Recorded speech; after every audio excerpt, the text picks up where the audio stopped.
Euclid विभाजन विधि द्वारा method समावर्तक ज्ञात करना। सबसे पहले इसका सूत्र है भाज्य बराबर भाजक इंटू भागफल प्लस शेषफल। तो सबसे पहले सवाल नंबर 4 में सबसे पहले संख्या दी हुई हमें यहाँ पर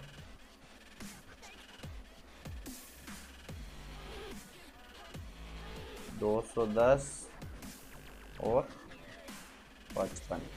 तो सबसे पहले जो संख्या बड़ी होती है उसको हम भाज्य की जगह लिखते हैं, यहाँ पर 210 लिख देते हैं, बराबर जो छोटी संख्या होती है उसको भाजक के रूप में लिखा जाता है, यहाँ पर लिख देते हैं 55।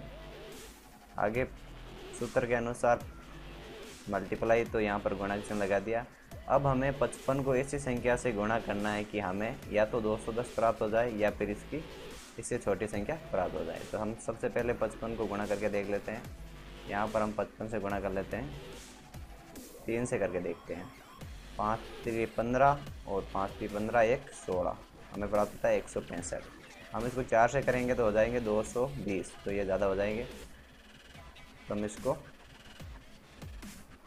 3 से करेंगे तो हमें प्राप्त, यहाँ से लिख देते हैं हम 55 को मल्टीप्लाई किया 3 से, प्लस 3 से मल्टीप्लाई करने पर हमें प्राप्त होता है 165।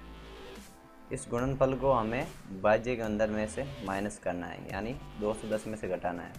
210 माइनस 165 करेंगे तो यहाँ पर बचेगा 5 और यहाँ पर बचेगा 4, तो यहाँ पर आएगा 45। तो शेषफल में सूत्र के अनुसार शेषफल जगह हम लिख देते हैं 45। यहाँ पर हमने 45 लिख दिया।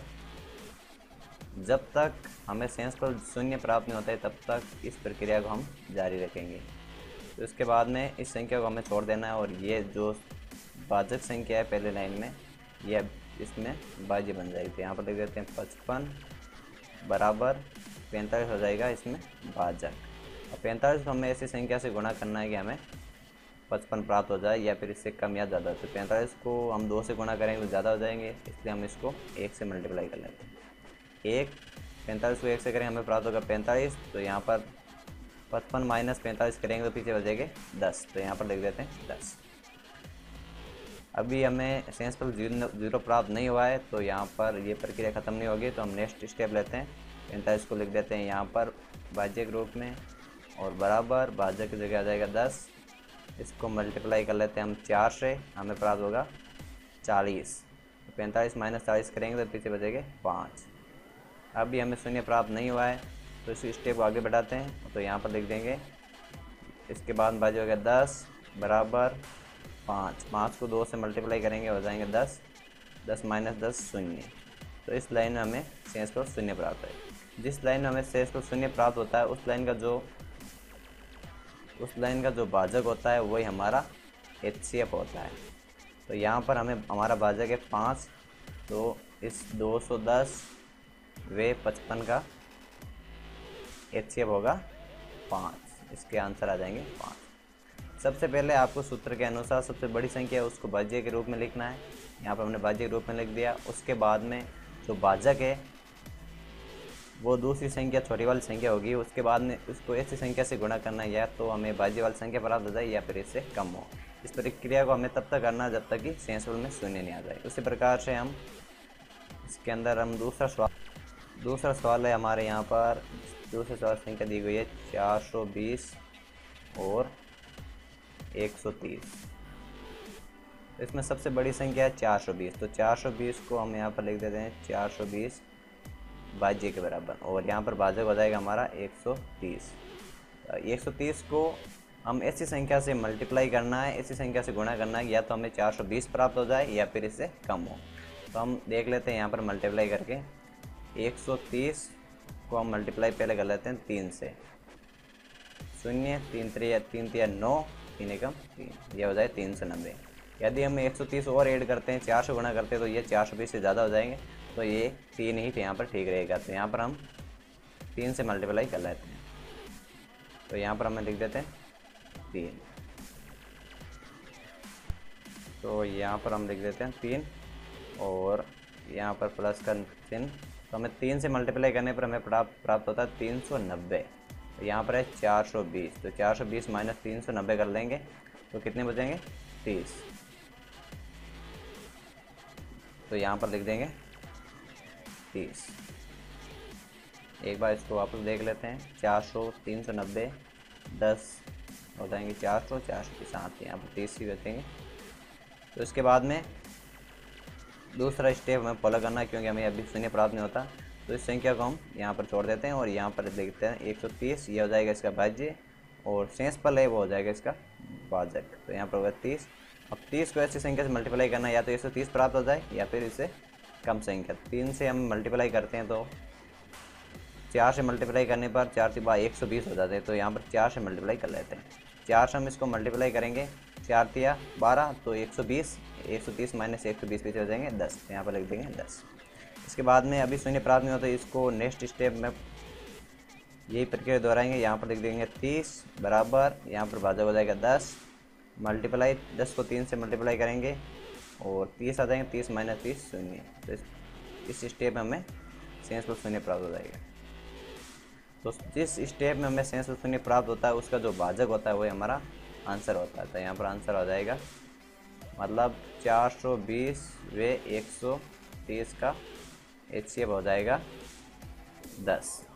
ये 10 आपका आंसर आ जाएगा।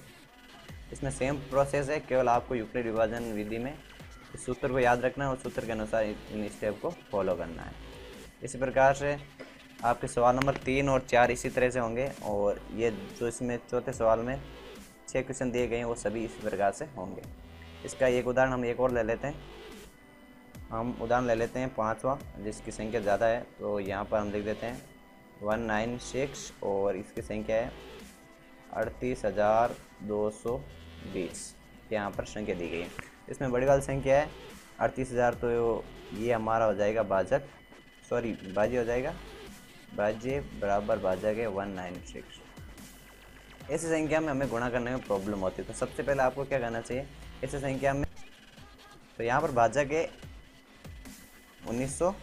यहाँ पर भाजक है 196। तो हमें 196, तो हमें 196 का वर्ग होता है। तो 196 को संख्या यहाँ पर ज़्यादा है 38,220, तो हम 196 को 196 से मल्टीप्लाई करके देख लेते हैं। तो 196 को 196 से मल्टीप्लाई करके देखना है। या तो आपको इसका वर्गमूल ज्ञात होना चाहिए। यदि आपको वर्गमूल ज्ञात है तो आप इजीली कर सकते हो, वरना इसको आप गुणा कर लेते हैं।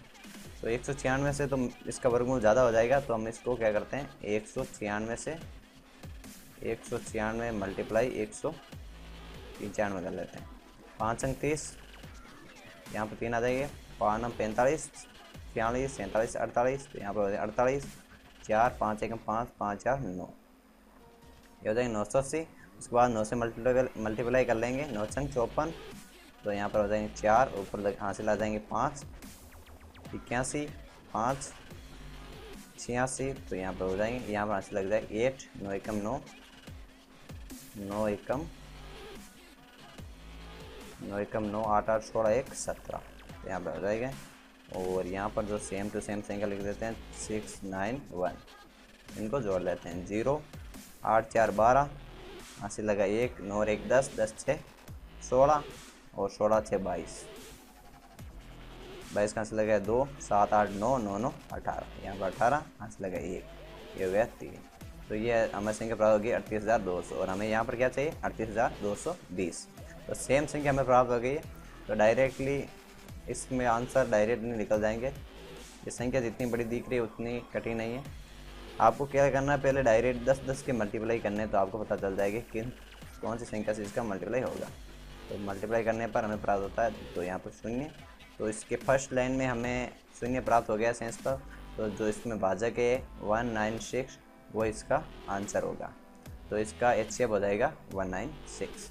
इस प्रकार से आप सभी सवालों को सॉल्व कर सकते हैं। तो नेक्स्ट वीडियो में हम देखेंगे कि HCF के द्वारा और किस तरह के सवाल बनते हैं। जिस तरह से आपके प्रश्न नंबर 5 है, उस प्रकार के सवालों को किस प्रकार से सॉल्व करते हैं। तो ये मिलते हैं नेक्स्ट वीडियो में। Thank you.